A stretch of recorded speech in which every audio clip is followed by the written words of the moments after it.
Hi, I'm Kimberly Parsons with Waldorf Essentials, and I'm the co-author of our music curriculum, Music Unfolds. Thanks for joining me today. If you're watching live, welcome. And if you're watching me later on repeat, welcome as well. I'm glad you're here and appreciate you checking in today and hearing what I have to share. Today we're talking about music in grade 3, and this little talk I'm going to try to keep it to around 20 minutes. If you're watching live, you know well what season we are in, and we're very busy around here preparing for Christmas Day and Epiphany and some other things that we have coming up. And I know if you're joining me that you are likely also busy, whether you're celebrating solstice or finishing up Hanukkah or something else. So welcome, and I appreciate you spending time with me today. Today we're talking about music in grade 3, and in Waldorfland that is the child of 9 or right at 9. And I was thinking today as I was preparing what music can mean for our children as they grow older. In Waldorf circles, we talk about the age of 9 really being quite a turning point for children, that it's a big change. It's a year of just a lot of development and growth and transition. And I was thinking through my own life as a musician. I do have a master's degree in music performance, and I've been a music educator for a long time, and I was thinking about the different roles that music has played for me, and especially in childhood, or later in my teen years certainly, but even before then. And I was thinking back, my family had a number of really challenging things that happened to us starting from the time I was about 11. Just a lot of upheaval and a lot of change. And I remember just coming home from school and going right to my piano or the guitar, or there was an unfortunate time when I got my hands on an accordion. I loved it, but I think it was probably unfortunate for my family. But I remember just going to those instruments and to that space and really being able to lose myself in music, whether I was practicing something for school or for church or just for my own enjoyment. And I remember just being able to go into that space and to enjoy the mental challenge of learning new music or reading new music or puzzling things out on the instrument that I had heard, and really being able to throw myself into that and find some distraction perhaps from things that were going on around me. I also remember feeling like I could express my own feelings about different things, whether that was a ragtime, Scott Joplin piece, or something really emotive in a minor key, for all of that early teen angst that we all usually experience at some point. And I think too that it really provided a grounding space for me. It provided some bookends for my daily living and for my week, that my life could really be organized around my music and my music practice. And I think as we are helping our children move into this 9-year-old space, that as intimidating as 9-year-olds can be, and as that time of transition can be, that we can really also think about it, that we are preparing the way for them and really beginning to open up those doors for them to have that connection with music, to use it as a tool as they need to, as something that is healing, that is restorative, that brings organization and order to their lives. And I think that that's really something I want to think about and encourage you to think about too, as we talk about these 9-year-olds today and what comes beyond. So first let's talk about what remains the same. I've done a couple of other videos on different age groups and what we're looking at. First of all, even with a 9-year-old and beyond, we still want to be doing singing first before we put anything on the instrument. So before you even add anything new on the instrument, be sure that your child is singing those songs from memory with confidence, and I would add spontaneously. You'll know they know it when you hear them singing it or humming it on their own. You will know that that is a song that they've really internalized and that they're ready to work with. So continue to work on the singing with them. It will look different. Perhaps with a 9-year-old, unless you have a lot of younger siblings, you probably are not doing circle time anymore, but that's something you can do at the beginning of your music lesson, is to still work on teaching new songs for singing. About, I would say for a 9-year-old, we can handle about 2 or 3 new songs for singing a month. and they are something that he can be working on or she can be working on. The other thing that stays the same is we still have connection to story. You will find, if you are using our curriculum especially, that there are not discrete, distinct stories for each song anymore. Melissa did a great video about transitions a couple of weeks ago, and I'll link that in the comments, but talking about why at 9 we move away from introducing every concept and skill with a story. And there are very distinct reasons to do that. The one that I come up with most often is that they're ready. They're ready for the more concrete work, and they are ready for learning for learning's sake in a different way than they were at 4 or 5, certainly, but even at 6, 7, 8, they're ready to do something different. Now, we are still connecting things to story. Our curriculum is aligned so that as you're bringing new music, it dovetails with the Waldorf Essentials Grade 3 curriculum. So in that curriculum, we are following stories from the Hebrew Bible or the Old Testament, depending on your perspective.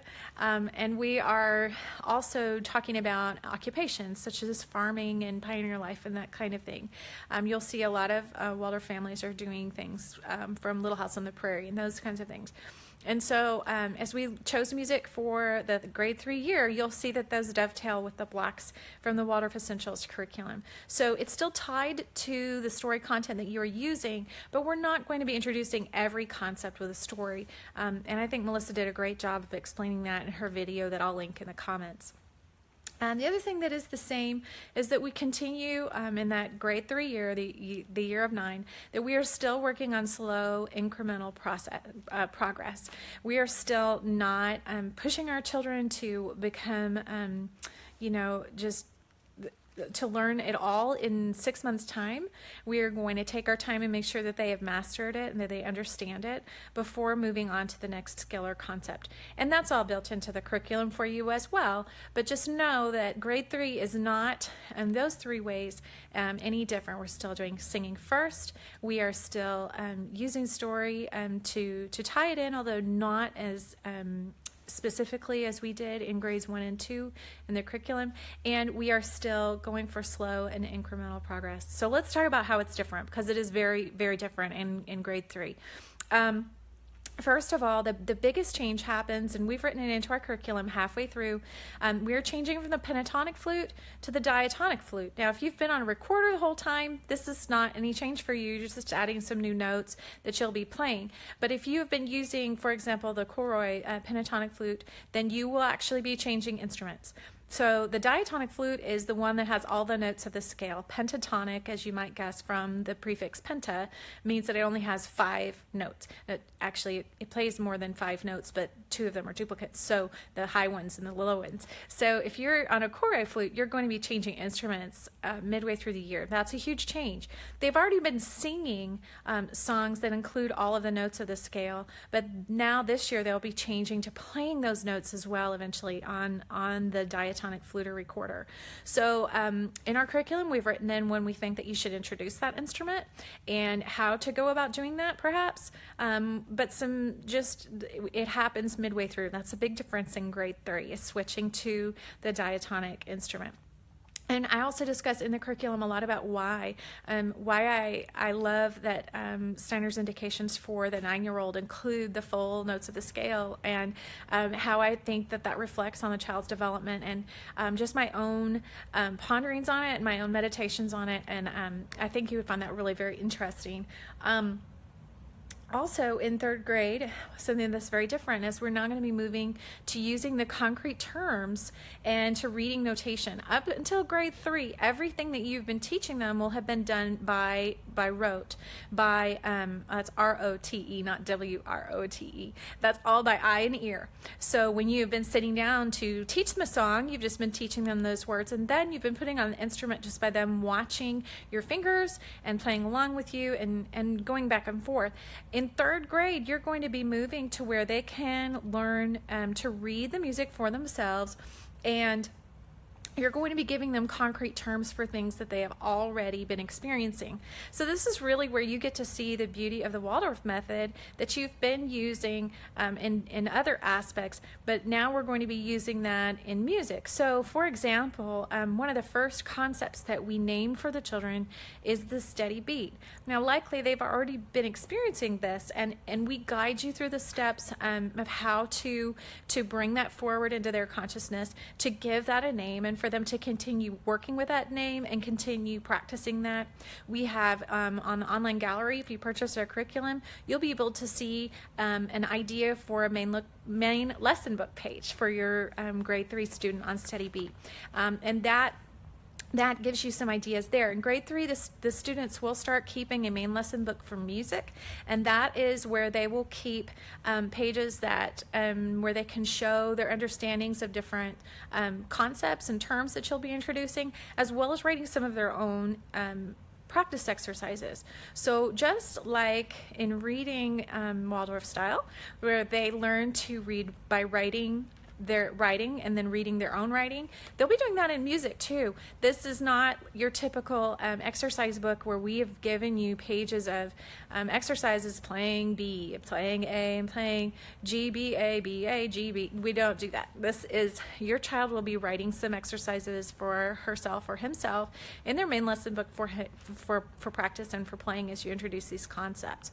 So you're going to be giving them those concrete terms and those skills to read music. That's something very different and very new and exciting for that 9-year-old who is ready for more concrete work. So that's the second thing that's different. The other thing that is very important is to realize that component that they're going to be writing down what they have heard or played and then playing it back. So you're going to be using all of these songs that you taught in grade 1 or grade 2 and the new ones that you'll be introducing in grade 3, because we do continue to introduce some new songs. You'll be using those to help them learn how to write and to read notation. So that is another key difference in the grade 3 curriculum. So again, those things that are different for grade 3, you're moving to diatonic, the full notes of the scale, which may mean an instrument change for you if you have been on a pentatonic instrument. We're going to be giving them concrete terms, and they're going to be writing and then learning to read notation that you're going to introduce to them. Now, the great thing is that notation and that they're going to be reading and those terms that you're going to be introducing, we get questions like, what exactly are they doing? They will be learning rhythm terms. They will be learning skills for reading the melody. They will be learning things I call road signs. If you're a musician, these are things like bar lines and double bar lines and repeat signs and things like that, so that they will be able to navigate their way through a piece of music. We'll be talking about dynamics, and whereas in 2nd grade we were talking about a spectrum of loud and soft and fast and slow, now we will be giving them the appropriate terms that musicians use to describe those things. And we'll also be talking about some articulations. For non-musicians, those are things like playing, we talked about smooth and jerky, and we will give them big boy and big girl words, legato, staccato, things like that in the 3rd grade, because they are ready to do that naming. Much as Adam in the garden was naming the animals, the 3rd grader is ready to be giving names to things that they've experienced. So those are the 3 things that are very different. We've got a lot that's the same and a lot that's different. And as a person who has a 9-year-old, a rising 9-year-old, I know there are so many things that can be really intimidating about this time.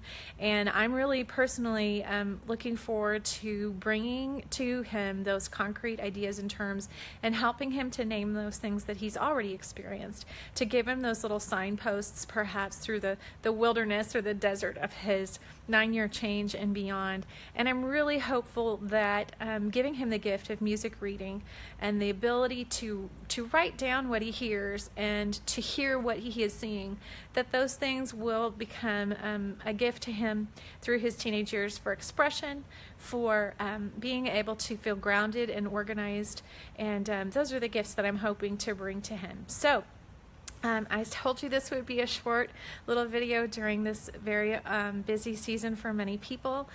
You can purchase our curriculum, Music Unfolds. It's $85, and that includes all 4 seasons. We are releasing those in stages at this point. Fall and winter are available. Spring will be coming out in about a month's time, and then of course summer.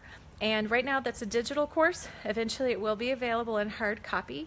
It includes online access to audio files for every single song, as well as some online content, the main lesson book pages gallery, as well as some ideas for your teaching time if you are going to use your chalkboard in ways to be introducing these skills and concepts.